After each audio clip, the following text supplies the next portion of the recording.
오인주는 원상아에게 받아서는 안 될 바로 그 꽃을 받습니다. 푸른 난초죠. 꽃을 받은 사람은 선택을 해야 합니다. 원령가를 돕는 충성스러운 강아지가 되어 함께 부의 뺑소니 차선에 합류할지 아니면 거역하고 죽임을 당할지. 인주는 둘 다 거부합니다. 원령가와 맞서 싸우기로 하죠. 그러기 위해서는 막대한 자본력, 삶의 해안이 있으며 원령가를 누구보다 잘 아는 고모 할머니의 도움이 필요하죠. 비자금 장부를 이용해 함께 원령가를 칠 것을 제안합니다. 할머니도 달걀술 마시면서 귀 기울여 듣습니다. 이때 인주와 고모 할머니가 마시고 있는 이 달걀술은 그 집에서 일하는 남자 집사가 갖다 준 것입니다. 꼭 기억해 두시기 바랍니다. 이후 고모 할머니는 죽은 채로 발견되고 마치 인주가 난로 앞에 있던 불쏘시개로 찔러서 죽인 것처럼 연출을 해놨습니다. 당연히 인주가 죽인 게 아니겠지요. 만약 인주가 찔렀다면 순간 뿜어져 나오는 비산열 때문에 찌른 사람의 옷도 피범벅이 되는 게 일반적인데 인주의 옷은 너무나도 말끔하고 오직 양손에만 피가 묻어 있습니다. 자기가 찌른 게 아니라 이미 죽어있는 할머니를 발견하고 깜짝 놀라서 부둥켜 안고 찔린 곳과 할머니를 만지다가 손에만 그렇게 묻게 된 것입니다. 범인은 남자 집사. 처음부터 왠지 뭔가가 있을 것 같았던 바로 그 사람입니다. 할머니가 인주의 얘기를 아예 쌩깠으면 죽지 않았을지도 모릅니다. 고모 할머니가 달걀술을 함께 마신다는 건 인내심 있게 들을 준비가 됐다는 것이고 실제로 원령가를 치자고 하는 그 얘기를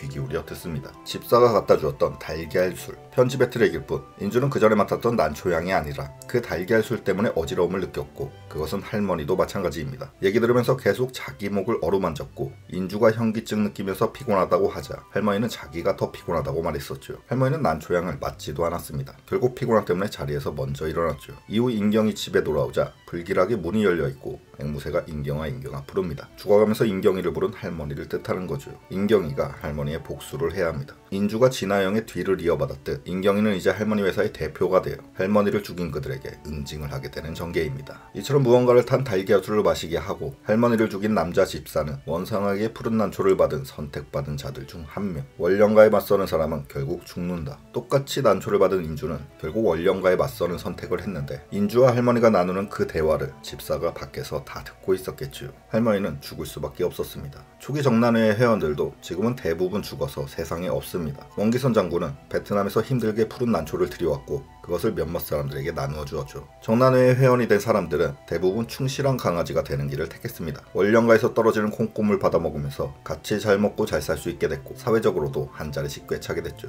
하지만 영원한 충성도 영원한 맹세도 없습니다. 신의사가 그랬었듯 위기의 순간 어미를 물고 자기 살 길을 택한 사람들은 모두 죽임을 당하고 말았습니다. 유명인들이라 뉴스 검색만 하면 사망 원인이 다 나오죠. 그중 박재상의 아버지인 박일복 씨의 사망 이유가 흥미롭습니다. 화면선 딱 1초 나왔죠. 교통사고. 그런데 그 옆에는 정치인 뇌물 사건 조사 중에 교통사고로 사망 이렇게 적혀 있었습니다. 보배저축은행 사건 때와 똑같죠. 원령가의 비리가 밝혀지려고 하자 많은 관련자들이 돌연 죽어나갔던 바로 그 사건. 자연스레 박일복 씨가 죽은 이유도 유추가 가능합니다. 원기선 장군은 박일복 앞으로 200억대 차명재산을 은닉해왔는데 그것이 세상에 밝혀지려고 하자 돌연 죽임을 당한 것입니다. 세월이 흘러 인경이가 다시 밝혀내긴 했지만 말이죠. 아들인 박재상이 죽였겠죠. 원기선 장군은 자기를 살리기 위해 아버지까지 죽인 박재상에게 엄청난 혜택과 함께 삶을 바꿔주었을 겁니다. 같은 맥락에서 인해의 미래도 예정되어 있습니다. 박재상은 인해가 자기와 똑같은 피를 가졌다고 믿고 있죠. 박재상 최대 위기의 순간 인해는 박재상을 위해 자기 언니들을 죽이는 어려운 선택을 고민해야 될 겁니다. 이처럼 원기선 장군이 하사한 푸른 난초를 배신하려고 하는 사람들은 결국 모조리 죽습니다. 난초에는 이중성이 있습니다. 사람을 살릴 수도 죽일 수도 있지요. 받은 사람은 가난에서 벗어나 새로운 삶을 살 수도 있지만 만약 배신을 하게 되면 그것은 죽음입니다. 그 엄청난 힘의 푸른 난초를 물려받은 게 원상아입니다. 돈, 재산, 먹을 거 하나도 안 남기고 오직 푸른 난초만 딸에게 물려줬죠. 당장의 권력과 돈이 문제겠습니까? 푸른 난초만 있으면 돈과 권력은 물론 원하는 모든 것을 무한대로 증식시킬 수 있기 때문에 원기선 장군은 세상에서 가장 강한 힘을 딸에게 물려준 것입니다. 원상아도 그 힘을 아주 잘 알고 아주 잘 활용합니다. 야망 있는 남편이라고 말은 하지만 야망은 지가 더 크죠. 남편을 대통령 만들고 자기는 영부인이 돼서 무언가 더 큰 야욕을 꿈꾸고 있는 원상아입니다. 따라서 박재상도 푸른 난초를 받은 사람 중 한 명. 원상아지만의 머슴 꼭두각시. 원상아를 위해 꼭 대통령이 돼야 하고 감히 그 힘에 배신하거나 거역할 수 없는 게 박재상입니다. 무엇보다 자기의 삶을 바꿔줬으니 그 힘에 기꺼이 복종하고 있죠. 그렇게 결국은 원기선에게 푸른 난초를 물려받은 원상아가 끝판왕이라는 것이 현재까지의 그림입니다. 자기 남편 대통령 되는데 방해되는 사람들은 다 죽이고 있죠. 집사를 이용해 자매들의 고모 할머니도 죽인 것으로 보입니다. 오인경이 박재상 아버지의 어마어마한 재산을 밝혀냈기 때문이죠. 자기 아버지를 죽이면서까지 감추고자 있던 그 비밀을 3박 4일간 머리 짜낸 박재상. 당장은 그것을 이용해 지지율을 올리는 데 성공했지만 이대로 두면 오인경이 또 뭔 짓을 할지 모릅니다. 박재상을 움찔케 한 그 서류가 발견된 곳이 고모 할머니의 회사. 슬프지만 냉정하게 말해서 고모 할머니는